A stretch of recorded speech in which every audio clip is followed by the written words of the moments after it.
के जियो, दुनिया तुम्हें पलकों पे बिठा लेगी। नजरें झुका के जियो, दुनिया की नजरों में चढ़ जाओगे। नजरें उठा के जियोगे तो कोई ना कोई नजरें झुकाने वाला मिल जाएगा। नजरों को झुका के झुककर जियो, ज्यादा आंखें उठा के और आंखें दिखा के मत जियो। जीवन में सुख चाहिए, आनंद चाहिए।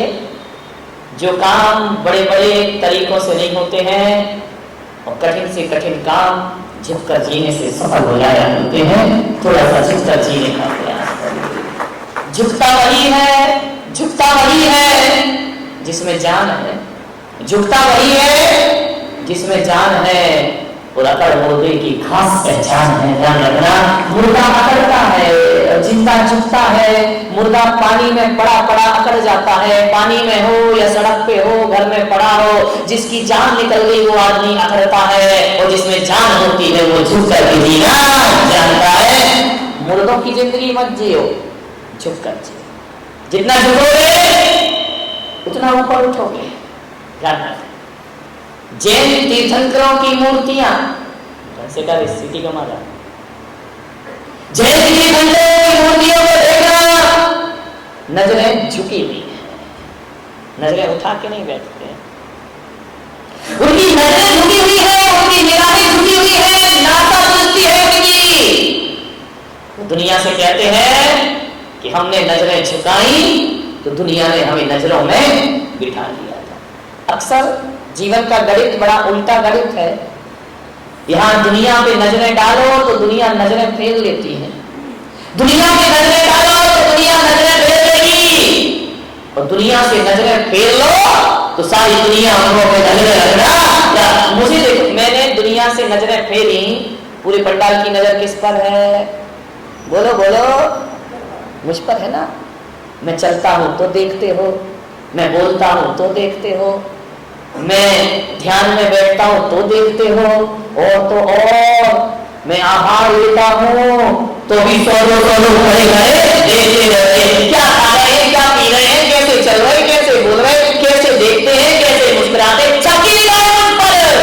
भागती थी दुनिया जब तलब करते थे हम, भागती थी दुनिया जब तलब करते थे हम। और जब से इसे ठुकराया है पास आने को बेकरार है, जब से इसे ठुकराया है पास आने को। दुनिया के पीछे भागो तो दुनिया अपने को दौड़ाती रहेगी, और दुनिया से नजरें फेर लो तो दुनिया अपने पीछे पीछे आने को तैयार है। महाराज आशीर्वाद दे दीजिए, हाथ लग दीजिए, पीछे लगा दीजिए। क्यों भैया, अब तो ये हालत है हमारी। जब घर में थे तो कोई पूछते नहीं था, ध्यान रखना। जब तक बिका नहीं था कोई पूछता न था, जब तक बिका नहीं था कोई पूछता न था। और तुमने खरीद कर मुझे अनमोल कर दिया, तुमने खरीद कर मुझे। अब तो ये स्थिति है कि जो घरों में बोलते नहीं थे, अब वो रिश्ते नाते दौड़ते चले आते हैं। महाराज हमारे भाई हैं, महाराज हमारे अंकल के लड़के हैं, महाराज ये है, महाराज नहीं मिला रिश्ता, महाराज हमारे पड़ोसी है, पड़ोसी भी नहीं हुए, कौन महाराज हमारे गांव के थे। ऐसे रिश्ते जोड़ते रहना। दुनिया से रिश्ते जोड़ो तो दुनिया दूर भागती है, तो दुनिया से रिश्ते तोड़ो तो दुनिया पीछे पीछे आ जाया करते। ध्यान रखना।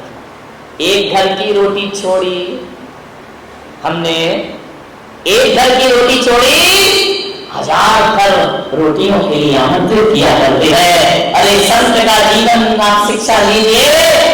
एक आंगन को छोड़ते हैं, सारी दुनिया अपना आंगन बन जाया करती है। और एक बात याद रखना बारामती वालों, एक माँ बाप का त्याग करते हैं, सारी दुनिया माता पिता बन करके तैयार हो जाया करती है। विचार करिए, रक्षाबंधन आया, एक बहन छोड़ी, हजारों बेटे राखियां लेकर के खड़ी है। त्याग से सब कुछ मिला करता है दुनिया में। विचार करिए, आप सोचो, आप बीमार हो जाए घर में, कितने लोगों को टेंशन होगा, कितने लोगों को तनाव होगा कि बीमार है, सेवा करो। और महीने भर बीमार हो गए तो घर वाले बोलेंगे यार ये तो बहुत लफड़े वाला है, या तो भगवान कौन बोला उठा ले या ठीक कर दे। बड़ी दिक्कत है। घर में कितने लोगों को टेंशन होगा, पति को एक टेंशन ठीक हो जाए, पति को एक ही ये बेटा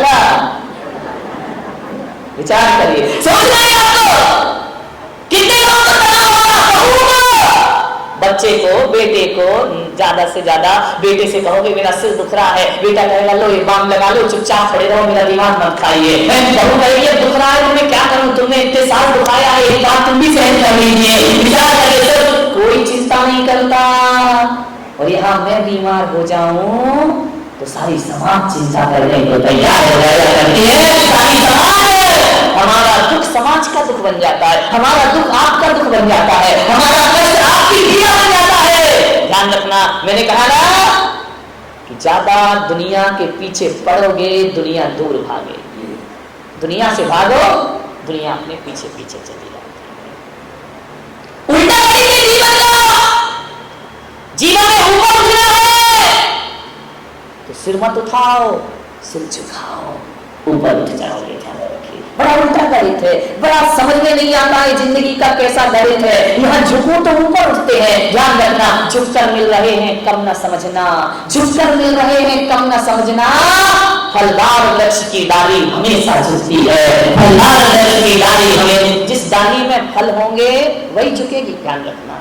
और जिसमें फल नहीं है, बड़ा हुआ तो क्या हुआ, जैसे पेड़ खजूर, पंछी को छाया नहीं और फल लागे, ऐसे बड़े बन के क्या करोगे। एक बात बताओ, कभी आपने कोई पहाड़ चढ़ा है, किसी तीर्थ पे गए होंगे, शिखर जी गए, गिरनार जी गए, वैष्णो देवी गए, पहाड़ी चढ़ी होगी, एक आध बार तो चढ़ी होगी ना। आदमी पहाड़ चढ़ता है, सीढ़ियां तो चढ़ी होगी ना।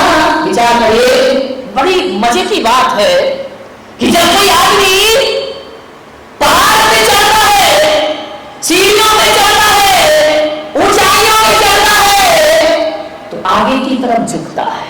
ध्यान रखना, जब ऊंचाई चढ़ो तो कमर झुक जाती है ना, ऊंचाइयों को चढ़ो तो कमर आगे की तरफ झुकती है। लेकिन एक बात और बड़े ध्यान से देखना कि जब आदमी ऊंचाई पे चढ़ता है तो आगे झुकता है, और जब आदमी उतरता है तो अकड़ता है। एक बात ध्यान रखिए, इससे एक ही शिक्षा प्राप्त करिए कि जो झुकता है, जब आप झुकते हो तो समझना हम ऊंचाई पर चढ़ रहे हैं, और जब आप अकड़ते हो तो समझना हम नीचाइयों पर आ रहे हैं। ध्यान रखना, उतरने वाला अकड़ता है, जो ज्यादा अकड़ता है उसे यमराज बहुत जल्दी पकड़ता है, बहुत जल्दी पकड़ता है यमराज।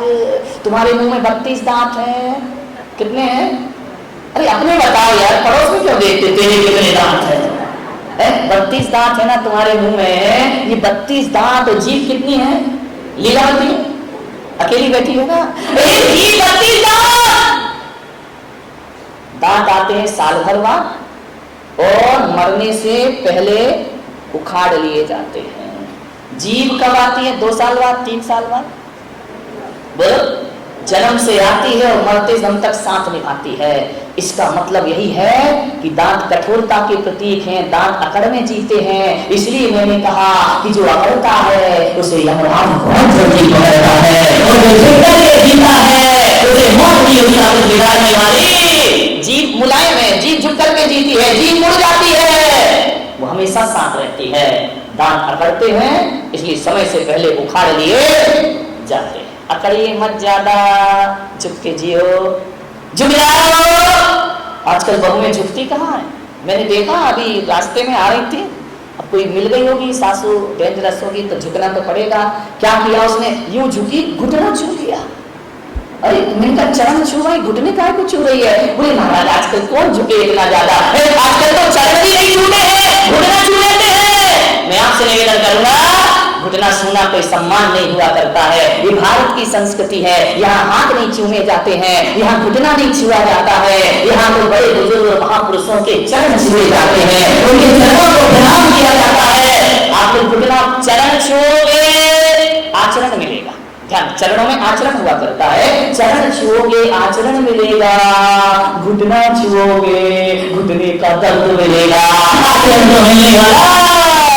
तो कितने लोग चेयर पे बैठे हैं, विचार रहे घुटना नहीं छुए,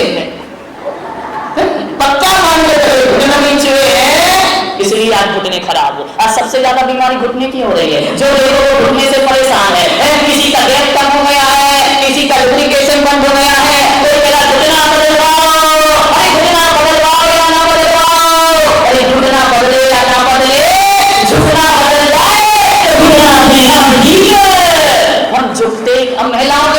बंद कर दिया है टोटल। अब पहले की महिलाएं तो देखो पहले झाड़ू वाड़ू लगाया करती थी, हाथ से झाड़ू लगती थी, बैठ के लगाती थी तो कमर और घुटने का एक्सरसाइज हो जाता था, कमर को झुकाना पड़ता था। अब तो झुकने की बात ही नहीं है। विचार करिए, झाड़ू लगाओगे कमर झुकेगी, कमर सही रहेगी, स्लिप डिस्क नहीं होगी। लेकिन महिलाओं ने अब तो वो आ गया खड़े खड़े झाड़ू, झुकने की जरूरत ही नहीं है, खड़े खड़े यूं कर दिया, बस हो गई सफाई।